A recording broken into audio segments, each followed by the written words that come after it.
Itt az előző előadó nagyon mélyen belement már a finomságokba, a tűzvédelemtől kezdve a felújító vakolatokon keresztül. Én egy kicsit szeretném önöket visszarángatni, és általánosabban átnézni ezt a témát.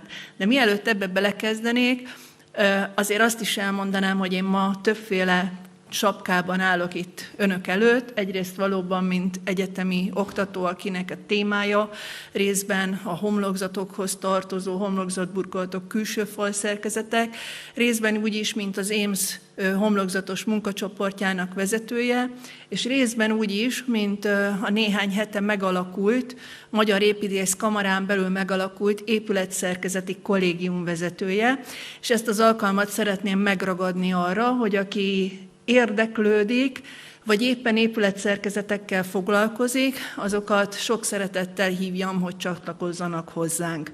Na, ennyi beszéd után bele is vágok a mai előadásba.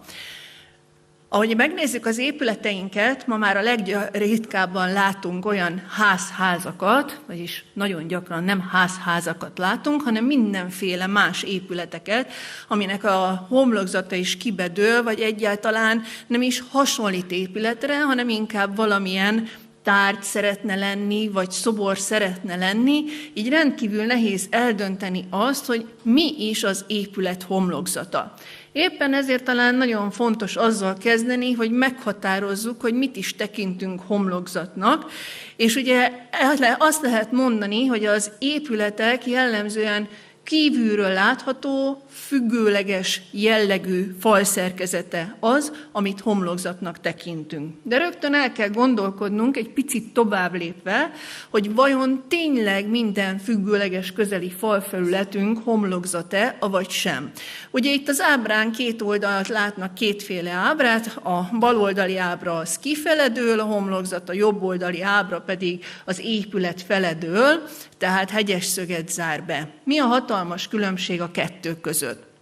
Ugye a jobboldali ábrán látható felületet csapadék éri, innentől kezdve ez bizony nem homlokzat, hanem tetőfelület, csapadék elleni védelemmel kell ellátni, tehát a burkolt tetők nagy témakörébe fog tartozni, annak ellenére, hogy adott esetben homlokzatburkolatot fogunk felhelyezni rá. Viszont ami függőleges és kifeledől, azokat tekinthetjük homlokzatnak egészen addig, amíg fölé járósik nem kerül, mert onnan pedig árkádfödémnek fogjuk tekinteni ezeket. Ugye a homlokzati szerkezeteinkkel szemben támasztott követelményeket korábban az OTÉK, vagy még részben az OTÉK, de már ugye az új téka is tartalmazza. Ugye ezek között nagyon furcsán vannak megfogalmazva dolgok, de hát nyilván az egyik legfontosabb az állékonyság, és itt mondjuk a homlokzat burkolatok esetén, vagy homlokzatok esetén az egyes elemeknek a leesés elleni védelméről kell gondoskodni, de ugye most már megjött az energetika is, mind követelmény, ugye itt mind a hővédelmet, mind a pára elleni védelmet, mind a légzárást, amiről még mindig keveset beszélünk, ide kell érteni, és van számos egyéb követelményünk is, akár a környezetvédelemig is. Miért fontos ezekkel tisztában lenni? Azért, mert ezek alapján kell majd megalkossuk magukat a homlokzat szerkezeteket is. Hogyan lehet, milyen módon kialakítani ezeket a szerkezeteket? Ugye ennek több nagy csoportja van. Először is vannak szilikát szerkezeteink, és vannak szerelt szerkezeteink, amik réteges elemekből épülnek föl. A mai alkalommal én elsősorban a szilikát alapú szerkezetekkel fogok foglalkozni. Ezek között is meg tudunk különböztetni úgynevezett egyhéjú szerkezeteket, és úgynevezett kéthéjú szerkezeteket, hogy ezek mitől különböznek, azt majd szépen végig fogom mondani, amikor ezeket egyenként elemezem. Az egyhéjú szerkezetek között a homogén falszerkezet tekinthető a legegyszerűbb falszerkezetnek. Ugye ez alapvetően két fő rétegből áll. Az egyik maga a falszerkezet, aminek a légzárást is biztosítania kell, másik pedig a burkolat. Mi lehet ebben az esetben a burkolat? Nagyon jó dolgom van, hogy az előző kollega után kerültem ide önök elé, hiszen vakolatokkal foglalkoznak, alapvetően ezeket a szerkezeteket vakolatokkal látjuk el, vagy valamilyen ragasztott burkolattal lehet ellátni, mint ahogy az előbb is elhangzott, téglaszeletkkével, kővel, esetleg kerámiával. Jó ez a szerkezet, vagy sem? Ugye a különböző üreges falazóelem gyártó cégek egyre szélesebb elemeket gyártanak, egyre több rétegű elemet gyártanak. Ma már az U értéket, ugye a hővédelmi követelményeket, hőszigetelési követelményeket csak speciális falazóelemekkel lehet kialakítani, amelyek vagy speciális üregkamrásak, vagy esetleg az üregkamra hőszigeteléssel kitöltött, vagy pedig nagyon nagy szélességű pórus betonelemeket tudunk használni, amivel a 0,24 watt per négyzetméter Kelvin értéket ki tudjuk tölteni. Ha szabad egy pillanatra visszalépnem, akkor azonban itt meg kell nézni, hogy ez a falszerkezet jól érzi-e magát. Ugye belül fűtünk télen, jó melegbe szeretünk lenni, de minimum 20-22 fok az, ami ideálisan van. Kívül, hogyha valóban tél van, és nem ilyen furcsa átmeneti időszakunk van, akkor azon már mínusz 15 fok is lehet. Ezt a hatalmas hőmérséklet különbséget annak az egy darab falszerkezetnek kell áthidalnia, ami olyan, minthogyha a talpunk mondjuk belül lenne, a fejünk meg kívül lenne, hát kérdezzük meg magunktól, hogy biztos, hogy jól éreznénk-e magunkat egy ilyen szituációban.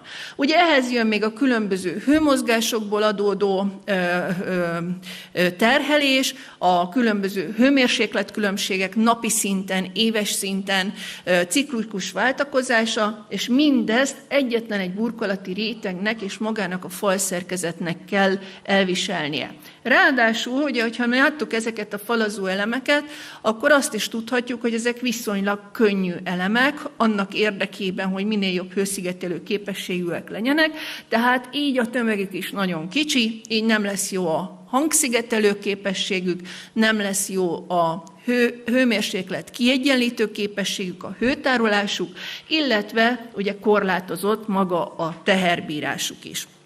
Ezeknél a falszerkezeteknél mindig jelentős kérdés az, hogy vajon lehet-e ezeket a szerkezeteket vakolat nélkül kialakítani. Mert az olyan snasz, már minden vakolatot mindenki tud csinálni, szeretnénk, hogyha megjelennének ezek az elemek. Hát az a rossz hírem, hogy bizony nem lehet, hiába látnak akár az interneten, akár a valóságban olyan épületeket, amelyek úgy tűnnek, hogy vakolat nélkül tudják a lég- és párazárást. Ugye mi a probléma? Ezeket jellemzően vékony ragasztóval ragasztják, poliuretán ragasztóval ragasztják, annak érdekében, hogy minél jobb hőszigetelő képességűek legyenek, az üregkamrák összenyitottak, és a függőleges hézagokban pedig nincs falazó habarcs. Tehát a levegő és a csapadék úgy jár keresztül, ahogy nem szégyel. Tehát ebben az esetben minden hézagot ki kell tölteni vakolattal, vagyis habarccsal, tömíteni kell a habarcsokat, innentől kezdve viszont minden egyes hézagban létrehozunk egy hőhidat, és adunk egy nagy pofont annak a jó minőségű falazó elemnek. Tehát aki ilyenben gondolkodik, az gondolja végig, hogy valóban jó szerkezetet fog-e létrehozni. Ha tovább megyünk, akkor a következő falazó típusunk az a hőszigetelt falszerkezet. Ez azért nagyon kedvező, mert hogy itt már a tömeget maga a falszerkezet tudja adni, olyat választok, amilyet én szeretnék, és a hőszigetelési követelményeket pedig egy külön réteggel, a hőszigeteléssel tudom kielégíteni, így a falszerkezetre jutó hőmozgás is csökkent, tehát nagyobb élettartamú tud lenni ez a szerkezet. Milyen burkolatot tudok választani? Megint nagyon egyszerű dolgom van, hiszen az előző előadásban elhangzott, ugye vakolt hőszigetelő rendszert, vagy ennek az alapvakolatára ragasztott burkolatot, megint téglaszeretke, kő, kerámia az előbb elhangzott elveknek megfelelően.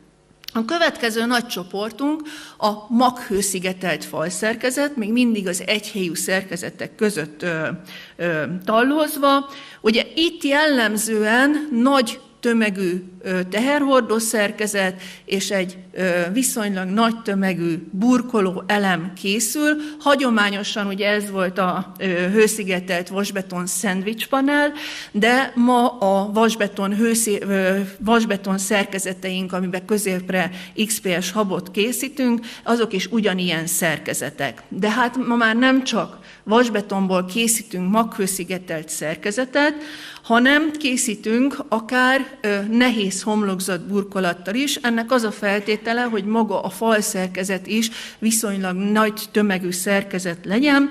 Ugye itt lehet téglával is, előtétfalként, kővel, vagy valamilyen betonelemekkel kialakítani ezt a homlokzati szerkezetet. Azonban mitől lesz ez maghőszigetelt? Az egyik megoldás az, ami a felső ábrán is látszik, hogy maga az előtétfal és a hőszigetelés között egy hátbetont alakítunk ki, tehát nincsen semmilyen légrés a falszerkezet, a hőszigetelés és a burkolat között. A másik megoldás, ami itt ezeken az ábrákon látszik, a másik megoldás az, hogy a hőszigetelés és a falazóelemből kialakított tégla előtét burkolat között egy légrést alakítunk ki, aminek nem az átszellőztetés a szerepe, mint majd a kéthéjű homlokzatoknál, hanem pusztán a vízkivezetés. Miért van erre szükség? Bizony a kutatások bebizonyították azt, hogy a falazóelemek hézagain a szél torlónyomása át tudja passzírozni a csapadékot, és ez, hogyha nincs egy kivezető hézagunk, akkor bizony bejuthat a hőszigetelésbe, a hőszigetelési hézagokon keresztül a hátszerkezethez, ha az ablakszerkezetek nincsenek megfelelően beépítve, amiben későbbiek lesz előadás, akkor akár a belső térbe is bejuthat. Éppen ezért itt egy víz elvezető hézagot kell kialakítani, aminek a szélessége legfeljebb 1 cm. Ez még a tűzvédelmi szabályoknak is megfelel úgy, hogy XPS hőszigetelést tudunk mögötte alkalmazni, tehát megfelelő alacsony nedvesség felvételi hőszigetelésünk van. Ugye különösen igaz ez a mediterrán módon szárazon rakott kőburkolatokra, amelyek között még az a falazó habarcs sincsen, mint egy tégla előtétfal esetén, ott még inkább igaz az, hogy átpasszírozza rajta a szél a csapadékot. Na de ha már említettem, akkor menjünk egy kicsit tovább, és nézzük meg, hogy mitől lesz kéthéjű egy falszerkezet. Ugye ebben az esetben van egy hőszigetelő tulajdonságú, vagy egy hőszigetelt teherhordó szerkezetünk, amely elé úgy készültünk burkolatot, hogy egy légrést is közbeiktatunk. Ugye olyan, mintha egy esernyőt tartanánk maga a falszerkezet elé. Igazából energetikai szempontból ez a legtöbbet tudó szerkezetünk, hiszen maga a homlokzat burkolat rendkívül kedvező tulajdonságokat ad a falszerkezetnek. A légrés átszellőztetett, tehát télen az esetlegesen átjutó pára elvezetéséhez járul hozzá, nyáron pedig magának a falszerkezetnek a hűtéséhez járul, tehát kellemesebb belső klímát lehet ilyen módon kialakított épületekben kialakítani. Ráadásul ez a falszerkezet az, amit a legváltozatosabban tudunk kialakítani, hiszen itt valamennyi burkolatot tudjuk alkalmazni, amit csak ismerünk, és a későbbiekben ismertetni is fogok.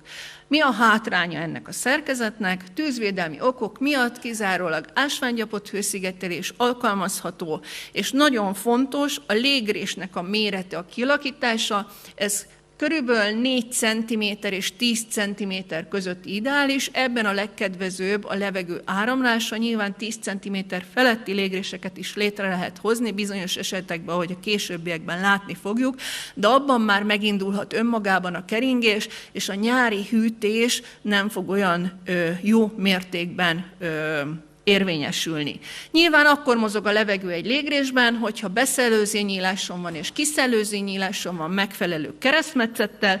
Erre Magyarországon sajnos nincs előírás, ezért a német előírásokat vesszük alapul ezeknek a kialakítása során. Néhány kép még, hogy hogyan lehet ezt kialakítani.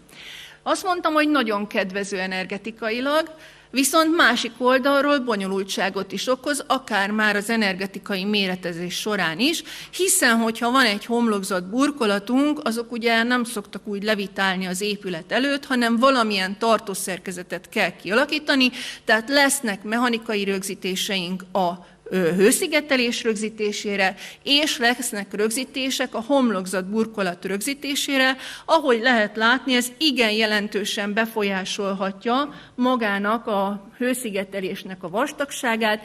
Nyilván attól is függ, hogy maga az alkalmazott rögzítő elem mennyire hőhidas, és azt be kell vallanom, hogy ebben a számításban az a turpisság, hogy mindenhol hőhidas rögzítő elemet alkalmaztunk, tehát a könnyű homlokzat burkolatok alumínium konzolai alatt ugye nincsenek bent azok az izolátorok, vagy nem hőhíd megszakított konzollal méreteztük ezeket a megoldásokat, mint ami például itt látszik, pontosan azért, hogy bemutassuk azt, hogy mekkora különbség van, csak abból kifolyólag, hogy milyen a hátszerkezetünk, illetve hogy a hőhidassága a konzoloknak mennyit befolyásol. És hogyha már így ismerjük a falszerkezeteinket, hogy hogyan lehet kialakítani, akkor nézzük meg, hogy milyen burkolatokat tudunk alkalmazni. Ugye a burkolatokat többféleképpen lehet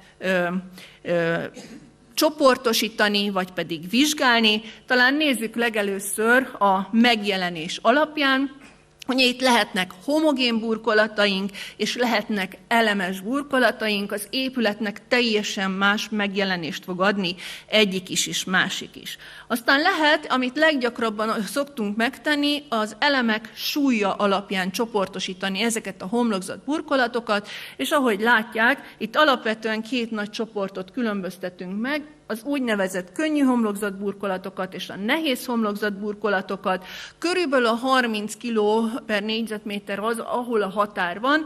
Persze, ha megnézik a kis táblázatot, akkor lehet látni, hogy vannak izgalmas burkolatok, van például finom beton burkolat, ami ugye beton, tehát nehéz burkolatok körébe kéne tartozon, de mivel 1,5 cm vastagság környékén alkalmazható, így a könnyű homlokzatburkolatokhoz hasonlóan fogjuk majd tudni fölrögzíteni, viszont vannak például a kortenlemez, ugye a burkolataink, amik elvileg mint fémburkolat, a könnyű burkolatok közé kéne sorolni, de nagy vastagsággal alkalmazzák, és így már inkább a nehéz homlokzat burkolatok témakörében található meg. Ugye itt lehet tovább sorolni, vagy osztályozni a könnyű burkolatokat, részben elem szerint, és akkor rögtön nézzük is meg ezeket a megoldásokat, tehát itt lehet látni, hogy kiselemes, sávos, kazettás és táblás burkolataink vannak, amelyek itt így a másik ábrán képekkel is illusztrálok. De lehet ezeket a burkolatokat anyag szerint is vizsgálni, és hogyha megnézzük ezek alapján, hogy milyen anyagokat tudunk felhelyezni a falszerkezeteinkre, akkor az egyik legnépesebb csoportja ezeknek a könnyű homlokzat burkolatoknak a fém burkolatok, amelyek a kiselemestől a sávoson keresztül, itt is kétféle, ugye a bádogos technikával felhordható, és a peremezett sávos burkolatok, a kazettás burkolatok, nagytáblás burkolatok, azokból is 2, a sík nagytáblás és a saját síkjában profilozott burkolatok nagy csoportjait lehet megkülönböztetni, tehát rendkívül változatos tud lenni ez a megoldás. De itt vannak a fa burkolataink is, mint hagyományos burkolatok, itt egészen a zsindejektől kezdve, ugye a deszka burkolatokon keresztül, mint sávos burkolat, a nagytáblás burkolatokig, ami ugye a körülbelül 30-as évektől kezdve alkalmazható. És aztán ide tartoznak a kerámia burkolatok is, amelyek lehetnek kiselemesek, illetve szerelt, ragasztottak és szerelt burkolatok. Itt is a legkülönbözőbb módú és formájú elemeket lehet alkalmazni. De ha tovább megyünk, akkor vannak a nehéz homlokzat burkolataink. Hát itt már nem tudunk ennyire népes csoportokat megkülönböztetni anyag alapján. Ugye van hagyományosan a tégla homlokzat burkolatunk, amelyet lehet ragasztva alkalmazni, ugye itt a téglaszeletkére kell gondolni, lehet az épületekkel együtt falazva alkalmazni, ez ma már gyakorlatilag nem kivitelezhető, csak nagyon speciális esetekben és olyan helyen, ahol energetikai követelményeink nincsenek, és vannak a szerelt tégla előtét falszerkezetek, amiket ki tudunk alakítani. Nagyon hasonló a kővel való dolgozás is, ugye itt is lehet ragasztott és lehet szerelt a megoldásunk, a szereltnek is többféle megoldása működik a burkolatok esetén.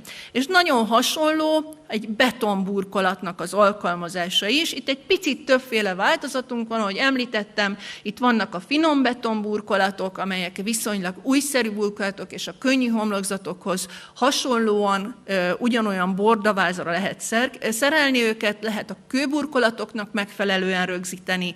Ugye vannak a kéregpanelek, ezeknek már nagyon speciális változatai, vékony, könnyített változatai, az úgynevezett textilbeton, azt is lehet ilyen függesztett módon rögzíteni, és nyilván lehet előtét szerkezetként is alkalmazni, vagy pedig ugye maghőszigetelt szerkezetként kialakítani ezeket a burkolatokat. Amikor eldöntjük egy épületnél, hogy mi mit szeretnénk, milyen burkolatot szeretnénk, hogy az már rögtön meg is határozza szinte azt, hogy mi lesz az épületnek a falszerkezete, és meghatározza azt is, hogy milyen módon tudjuk rögzíteni ezeket a burkolatokat. Ugye többféle lehetőségünk van rá, van, amikor kontaktmódon tudunk rögzíteni, ugye ez a ragasztott megoldások, ezek a maghőszigetelt szerkezetek a betonburkolatok esetén, illetve a különböző vakolataink, és a többi megoldásunk pedig a szerelt burkolatok nagy témakörébe tartozik. Ha mindezt végig gondolva, megalkottuk az épületünket, akkor jönnek a legfontosabb kérdéseink, a síkkoordinációnak a kialakítása. Itt az egyik szinte minden épületnél előforduló, ha épületről beszélünk, ugye az a nyílászárónak a beépítése, a nyílászárónak a síkkoordinációja, nagyon-nagyon különböző megoldásokat jelent, hogyha a fal belső síkján helyezem el a nyílászárót, a fal külső síkjával színeltetem, vagy esetleg a burkolat külső síkjába helyezem el, vagy még jobban kitolom, mint egy monitorablak, vagy egészen behúzom a falszerkezet belsejébe. Ugye rendkívül sok épületfizikai problémát kell megoldani. Itt mindenféle hőhíd előfordul, hiszen maga a nyílászáró szerkezetnek is számos hőhídja van, de hőhíd, mert geometriai váltásunk van, hőhíd, mert anyagváltásunk van, és ugye van egy beépítési hézagunk, amit szintén kezelni kell, szerintem a délutáni előadás folyamán erről is lesz szó. De ma nem erről szeretnék beszélni, mert ezzel azt gondolom, hogy ki lehetne tölteni az egész napot is, hanem a burkolatváltásokra, amiről sokkal kevesebb szó esik, amikor ugye nem egyfajta burkolattal álmodjuk meg az épületünket, hanem többféle burkolatot szeretnénk alkalmazni, akkor rögtön el kell gondolkodni azon, hogy azok a különböző burkolatok milyen síkban folytatják egymást, és mit kell figyelembe venni ezeknek a kialakítása során. Ugye rögtön így kell gondolni azt, hogy a különböző burkolatoknak milyen vastagsága van. Végig kell gondolni, hogy az a burkolat, amit megálmodtunk, nyílt hézaggal készül, vagy zárt hézaggal készül. Végig kell gondolni azt, hogy a különböző síkok az épület hőszigeteléséhez képest hova pozícionálódnak, végig tudjuk-e vezetni a hőszigetelést, vagy esetleg azzal is problémába ütközünk, és a légrés méretét is végig kell gondolni, hogy mi az elsődleges, az épületnek a jó átszellőztetése esetleg, vagy adott esetben az esztétikai megjelenés a fontosabb. Ezek alapján az alapvetően nyílt hézagos burkolatokat és az alapvetően zárt hézagos burkolatoknál különböző módon lehet eljárni a burkolatok vastagsága függvényében. Azt lehet mondani, hogy zárt hézagos burkolatok esetén mindig valamilyen záró átvezető idommal kell ellátni ezt a burkolatváltást, függetlenül attól, hogy a felső burkolati sík, az alsó burkolati sík elé ugrik, vagy mögé ugrik, itt mindig zárt kialakításmódot kell választani, ahogy ez itt ezeken az ábrákon látszik. A nyílt homlokzat burkolatoknál, nyílt hézagos homlokzat burkolatoknál itt már több lehetőségünk van, hiszen a nyitott hézagokon keresztül a szél torlónyomása a csapadékvizet a burkolat mögé juttatja, tehát ezt mi tudjuk, és ugye a légrétegben ennek a kicseppenését biztosítani is kell. Tehát a legtöbb esetben, ahogy ott a bal felső két ábrán lehet látni, nem kell átvezetés, hiszen ugyanúgy nyitott hézaggal folytatódik, de abban a pillanatban, ha a burkolat már bevezetné maga mögé a vizet, abban a pillanatban váltóprofilt kell itt is elhelyezni, és zártá kell tenni a burkolatváltást. Még ezen egy picit tovább gondolkodva, nézzük meg, hogy mi van akkor, hogyha a homlokzat burkolatunk egy kicsit kifele lépcsőzik.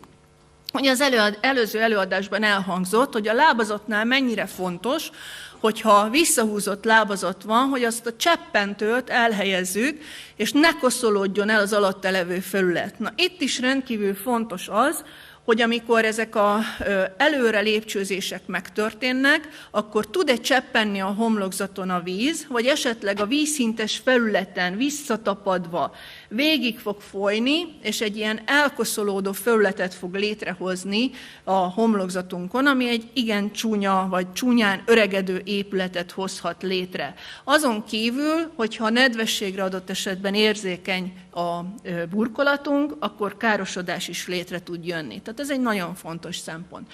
A következő szempont az, hogy a hőszigetelésnek, vagy a hőszigetelt hátszerkezetnek a síkja az hogyan változik.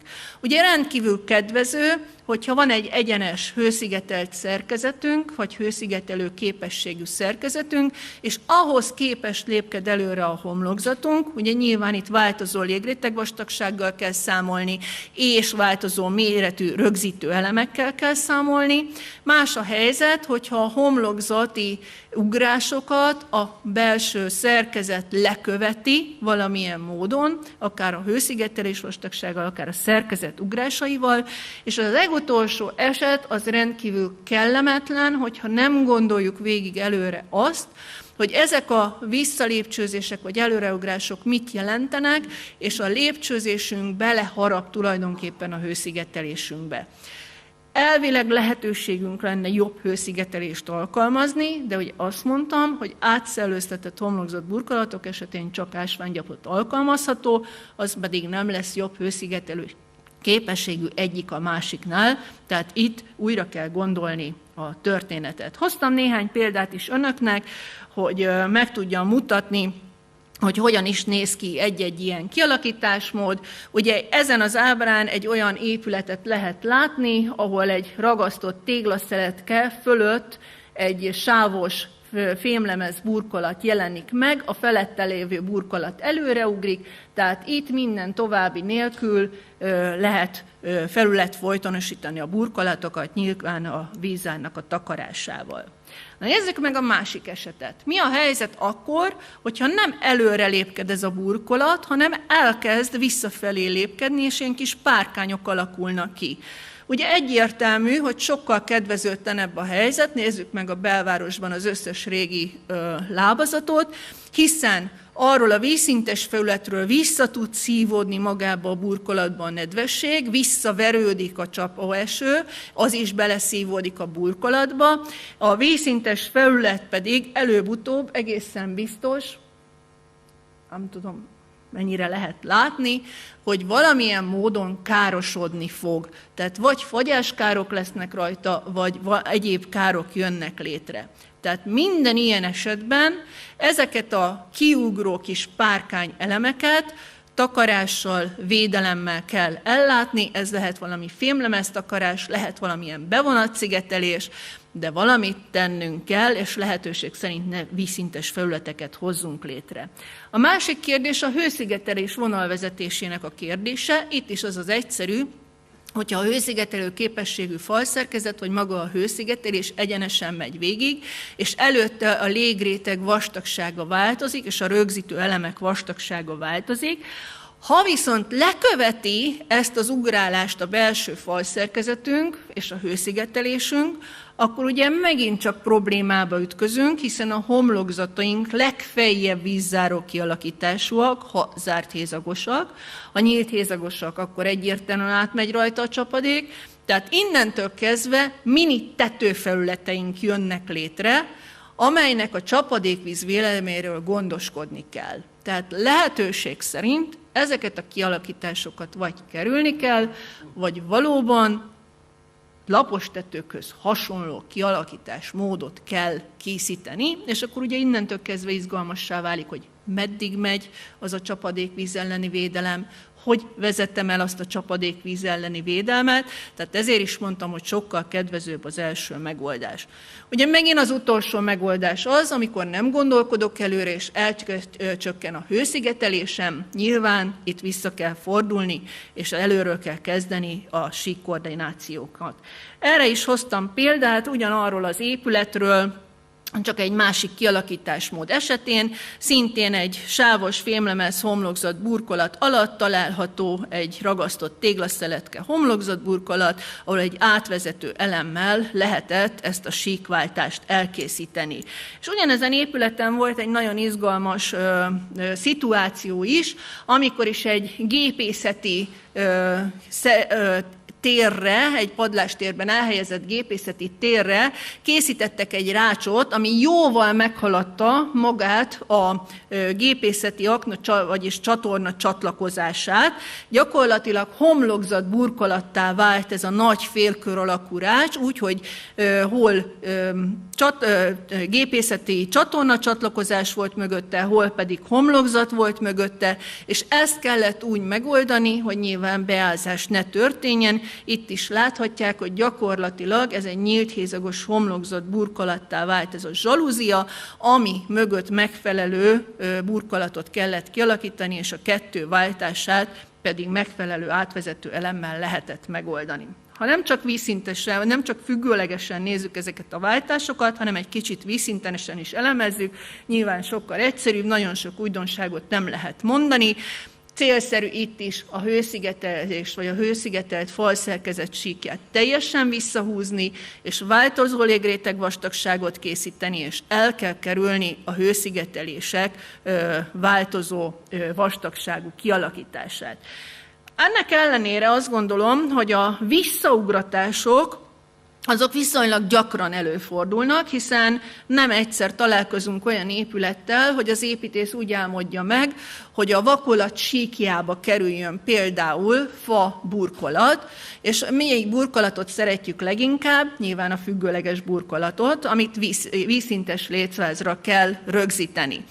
A fával az a helyzet, hogy nagyon érzékeny, tehát a nedvességre ugye biológiai korrózió indul be, tehát a vízszintes lécvázra egyrészt direktben nem lehet rögzíteni, a vízszintes lécváz kedvezőtlen, hiszen amögött nem tud megindulni az átszellőzés, tehát biztos, hogy a biológiai korrózió létrejön, tehát kell mögé egy függőleges lécet is elhelyezni, ami viszont a hőszigetelésünket, ha ezt csak egy vakolt hőszigetelő rendszerként méretezünk, ami bizonyos esetekben mondjuk egy grafitus polisztirol habos rendszerén akár már 8 centiből ki lehet hozni egy soküreges égetett kerámia falazó elem esetén, de mondjuk 10 cm-ből a fehér polisztirolhab esetén is, látjuk, hogy ezek minimum 6-8 cm-t elvesznek, és az a maradék hőszigetelés az biztos, hogy nem fog megfelelni.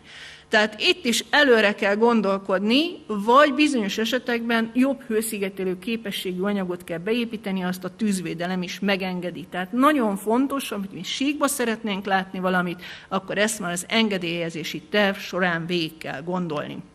Volt nekünk egy épületünk, ahol az építész meg szerette volna mozgatni az épület homlokzatát, anélkül, hogy mondjuk burkolatot tett volna bele, de látják, mind függőleges metszetében, mind vízszintes metszetében, hogy ez mennyire nagy galibát okozott. Ugye ráadásul ez egy tégla vastag homogén falszerkezet volt, egy jó hőszigetelő képességű soküreges kerámia falazóelemnél, és igencsak elbonyolította a falazat kialakítását ez az építészeti meggondolás, de kell, akkor bevonatszigeteléssel, ellátva a kis párkányszerű visszaugrást, működőképessé lehet tenni ezt az elemet. És akkor még valamire fel kell hívjam a figyelmet, ugye nem csak a síkugrásaink vannak, hanem adott esetben alkalmazhatunk különböző típusú falszerkezeteket is egymás mellett. Tehát egy egyhéjú falszerkezet mellett alkalmazhatunk kéthéjú falszerkezetet, adott esetben hézagos burkolattal. Tehát amin a csapadékvíz nagy valószínűséggel be fog jutni, viszont ez az egyhéjú falszerkezetek nincsenek felkészítve arra, hogy ezzel ellen védekezni tudjanak. Tehát minden egyes ilyen csatlakozás mentén bizony el kell választani a két szerkezeti rendszerünket, és valamilyen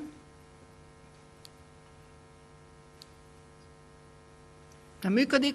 A lényeg az, hogy remélem látják, hogy a csatlakozás mentén csapadékvíz elleni védelemről, egy fóliáról például, vagy egyéb módon gondoskodni szükséges.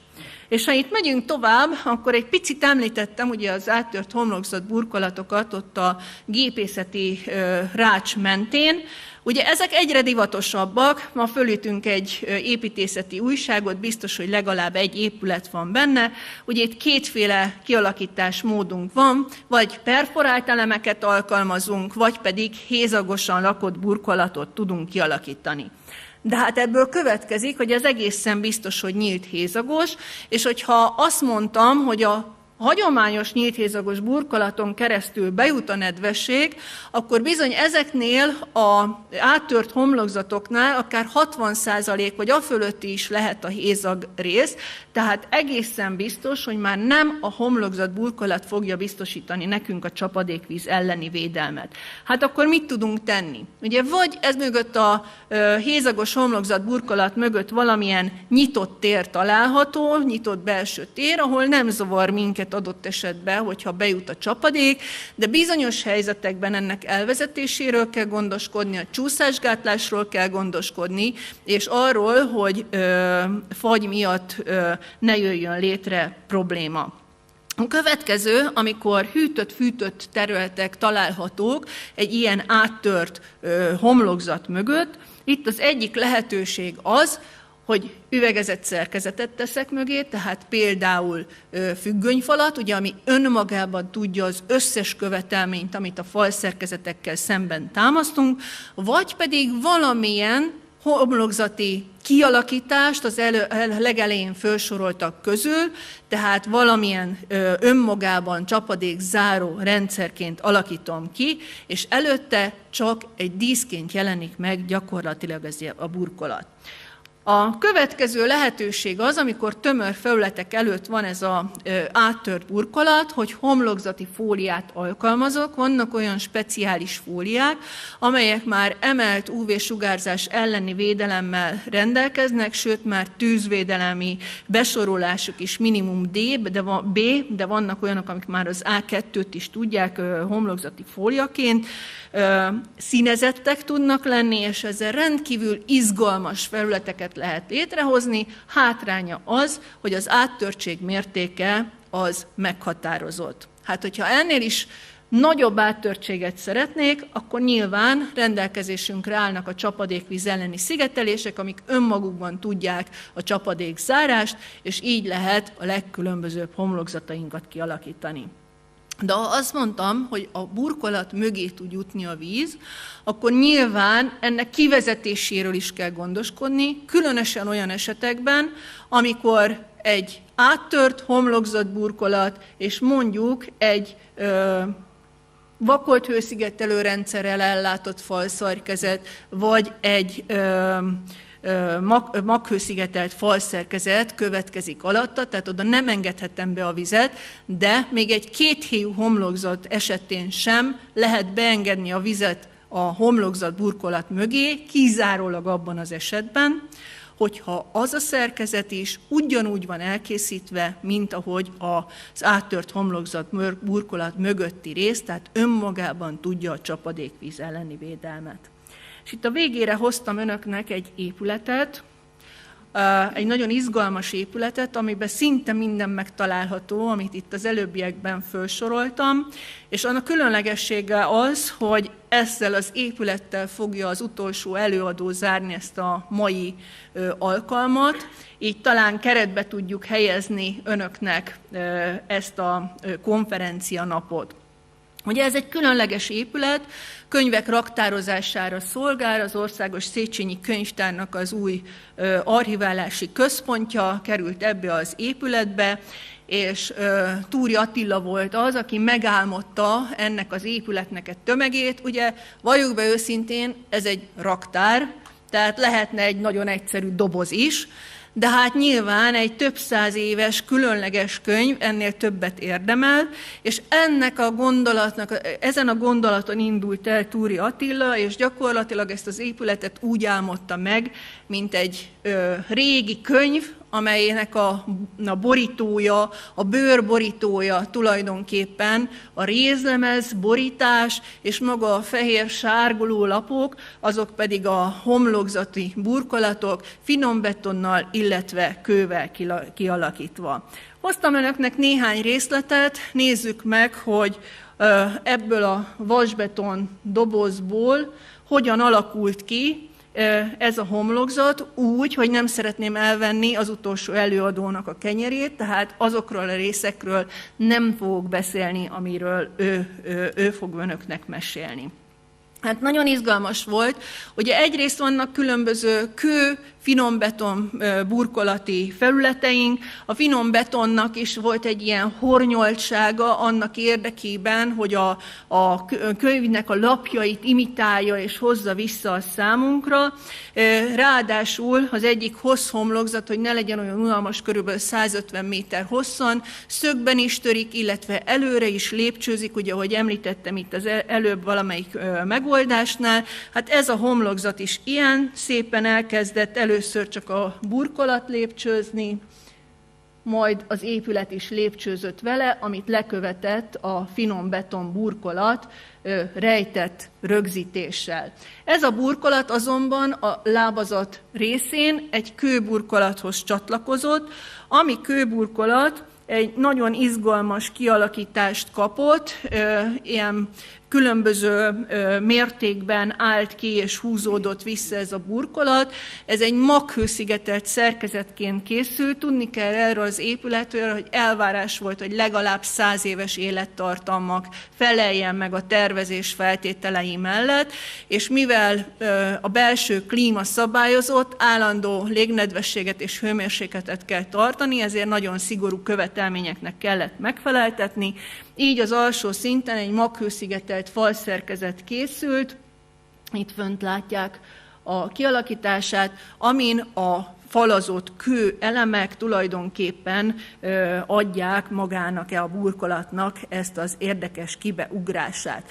Ugye a könyv borító, a rézlemez fedés csatlakozik ívesen ehhez a lábazati kőburkolathoz, ahol szintén nagyon izgalmas az átvezetés annak érdekében, hogy a homlokzaton lefolyó víz, ugye egy fémlemezen, egy üvegfelületen mindig lényegesen nagyobb mennyiségű csapadék folyik le, mint egy vakolt homlokzaton, ezt valamilyen módon el kell vezetni.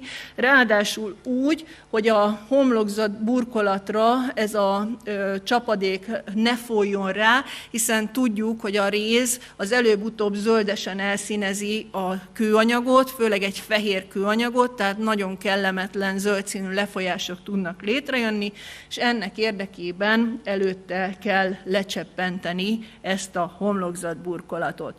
Itt az épület sarkán a bejáratnál, ahogy az építész elképzelte, volt egy visszadöntése a homlokzatnak, egy kicsit így megmozdult a homlokzat. Ugye ez azt jelenti, hogy ezek a felületek, ezek már bizony csapadékvíz terhelést is kapnak, tehát ezeket a csapadékvízzel terhelt felületeket kellett összeegyeztetni a függőleges felületeknél az összemetsződésnél, így ez egy burkoltetőként alakult ki, amit itt láthatnak részleteiben, és a szélén készült egy vízgát, hogy megakadályozza, hogy a már függőleges felületekhez való csatlakozásnál folyjon le a víz, és bizony a szerkezet aljában ezt rejtett módon el kellett vezetni, hogy maga az alatta levő burkolatok mögé ne jusson be a nedvesség.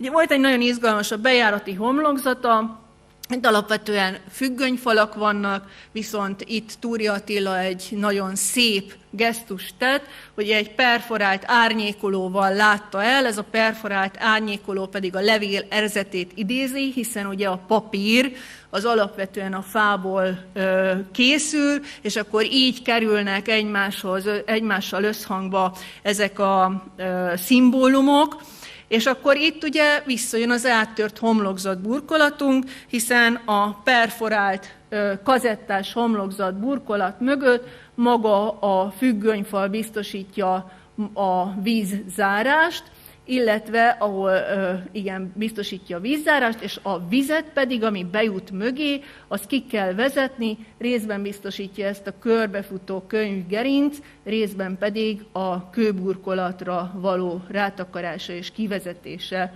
ennek az elemnek.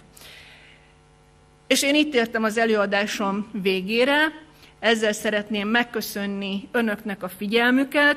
Ugye ez az épület, ezzel nyert az utolsó előadónk, mind nívódíjat, mind pedig aranysalezny díjat, rendkívül szép munkát végzett, gondolom, hogy a fényképeiből ki fog derülni, nagyon-nagyon-nagyon nehéz részleteket kellett megoldani a szakmai legmagasabb szinten, illetve ahogy a felkonferálásban lehetett hallani, kollégáimmal pedig aranyceruzadíjban részesültünk. Nagyon szépen köszönöm a figyelmüket.